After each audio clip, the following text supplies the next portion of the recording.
or you went to the wrong school, or what's going on here? Or there is a physics quantics for you and for... Please explain me, how could you share this background? Would you like to go first, or you want me to go first?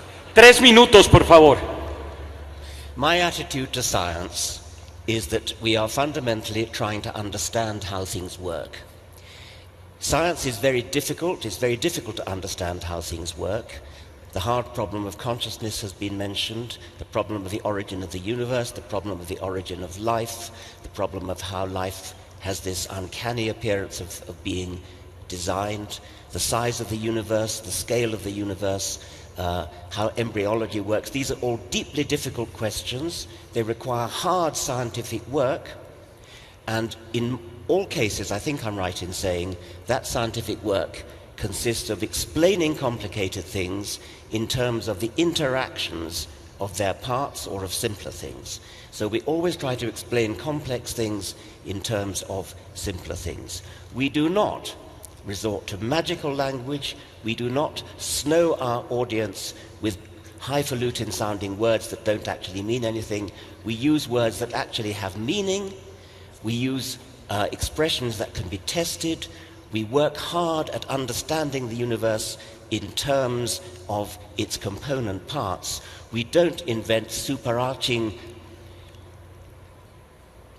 entities which have no explanation in themselves. We don't invoke ideas like the universe has consciousness, the universe has awareness, atoms have awareness. If we have a difficult problem like awareness, we explain it in terms of the interactions between small parts working together in ways that scientists understand. If Freeman Dyson ever said atoms are aware, then he's wrong. I don't think he said it. I think he should sue you. Wow. 3 minutos. 3 minutes.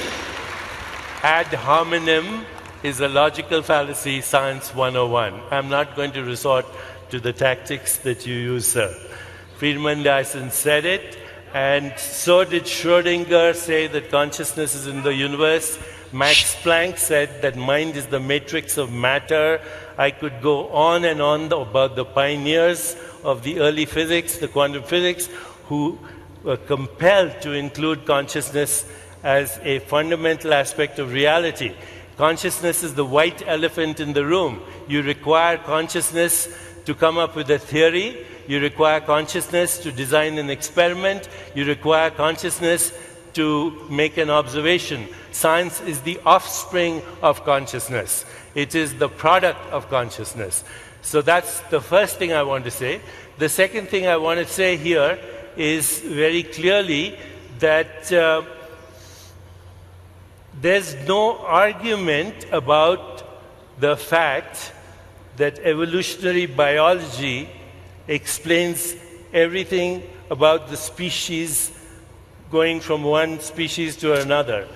But if you want to understand science in its totality, you have to bring consciousness into the equation, because as we currently practice science, it's based on what we call a subject-object split.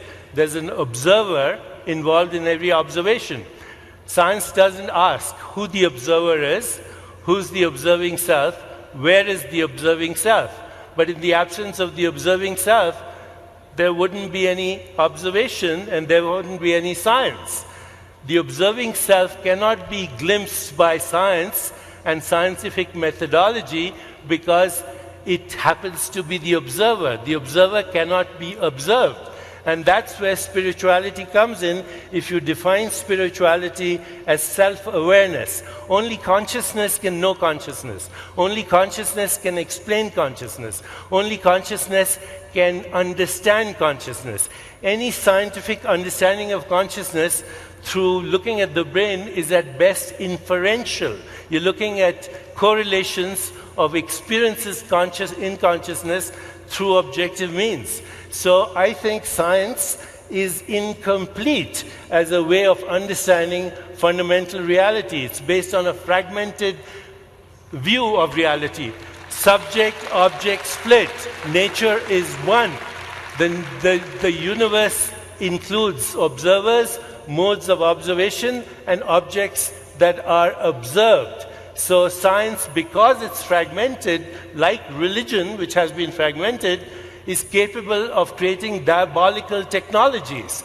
Everything that is wrong today in the world, today in the world, from global warming to biological warfare to mechanized death to eco-destruction to the extinction of species, is because science has evolved without the evolution of spirituality. Thank you. Science, spirituality, okay. Science now, okay. Well, I will have a few questions from.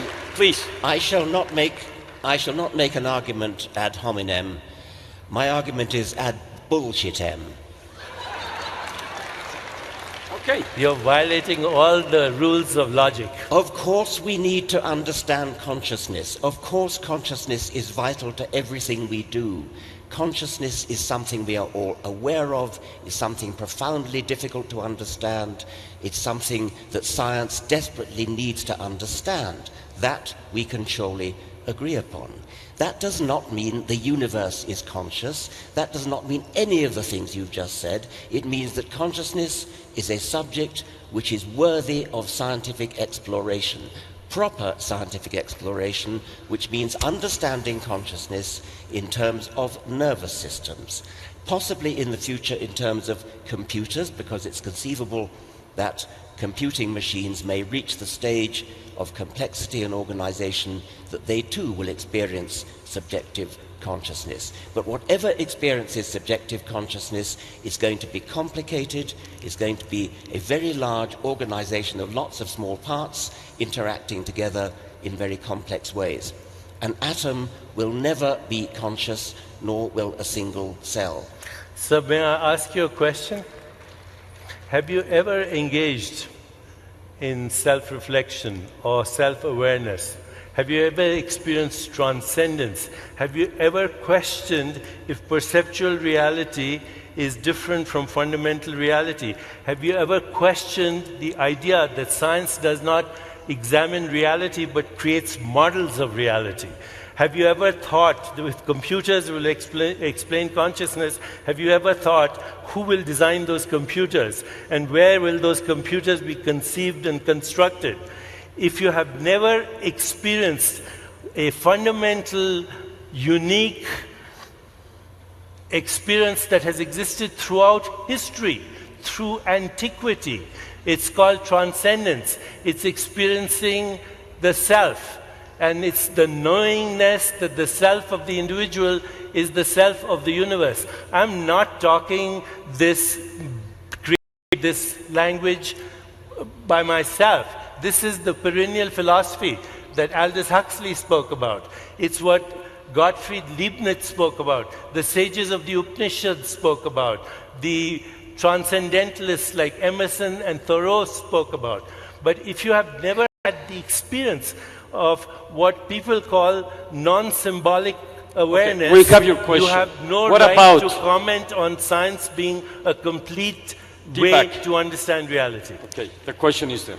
I have experienced plenty of things which could be called transcendental. I've experienced the feeling of almost mystical wonder that I get when I look up at the stars, look up at the Milky Way, contemplate the galaxies receding from us, listen to a Schubert quintet, read a sonnet of Shakespeare. These are all things which only a human mind is capable of doing. So may I ask you? Okay, sorry. Only a human mind is capable of doing that. And a human mind is capable of doing those things because the human mind has been put together in the brain as a highly complicated organization that has evolved over some 4 billion years of evolution, putting together nervous systems. It is a stunning achievement of evolution to have put together the human brain that is capable of being moved by such things. I yield to no one in my capacity to be moved by what you call the transcendental. What I do not do, however, is to indulge in mystical nonsense about it being there before there were brains or the equivalent of brains. Wow. Okay, now, 1 second. I want to ask him You one have the question. Okay. So I'm gonna. Okay. understand that you've had those wonderful experiences. Have you had the experience of gratitude? Have you experienced epistemological humility? Have you experienced reverence for life and for existence? And if so, was it your neural networks manufacturing those experiences, neurochemicals manufacturing their experiences, or was there a deeper, intelligent, organizing consciousness that was influencing the behavior of those neural networks? How much deeper do you want? How much deeper do you want? Answer me, sir. Have you experienced reverence? You have asked me, have I experienced gratitude? I experience gratitude to nothing in particular, but I feel gratitude. I feel all those things that you say. And I do not yield to you in my feeling of the depth of which it is, the depth of understanding that we have yet to fathom, yet to plumb, in order to understand what's going on inside the human brain. Who's boggles we? my Who's mind. We? Who's we? The scientific community. The scientific community. Yes. Driven by mechanistic neural networks and chemicals? Yes, and let's belittle mechanistic neural networks and chemicals. They are well, very, then tell very me how they produce consciousness. I don't know. That's why we're working on it. You don't know either. No, wait. You say you don't know, but you totally dismiss mystical experiences or experiences that have existed for thousands of years, subjective but nevertheless symbolically present in every tradition of the world, where people have experienced what I would call non-symbolic awareness, non-dual awareness, subject-object confluence, unity consciousness. You totally dismiss this because it doesn't fit your scientific worldview. I don't dismiss it for one moment. I don't dismiss it. I want to explain it. Who wants to explain it? Just let him finish. I want to explain these experiences. Who's I? I want science to explain it. When you say I, who do you mean by I? Science, in this case. So I is science. No. That's just a dishonest. That's dishonest. It's. I, as a scientist,